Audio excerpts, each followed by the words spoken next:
ونكمل رحلة حب الذات. من أكتر الحاجات اللي هتخليكي تشعري بحب نفسك إنك تتخلي عن أي علاقة سامة ومؤذية في حياتك. أصلا العلاقات ربنا خلقها علشان تكون مريحة وتكون مصدر سعادة لينا. أي علاقة في حياتك ما بتلبيش الغرض ده تخلي عنها فورا، واوعي تنسي إن لنفسك عليكي حق. حوطي نفسك بالناس المريحة بس، الناس اللي تكوني عايشة السلام النفسي معاهم. اتعاملي مع ناس تفتح النفس على الحياة، ناس يخلونا نحب نفسنا ونحبهم ونحب كل حاجة حوالينا.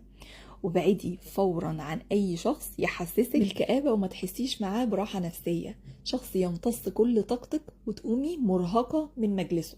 كل شخص سلبي بدليه بشخص تاني ايجابي، كل شخص سلبي بدليه بكتاب حلو يفتح النفس على الدنيا، كل شخص سلبي بدليه بفنجان قهوة اشربيه وتحسي كده بسعادة.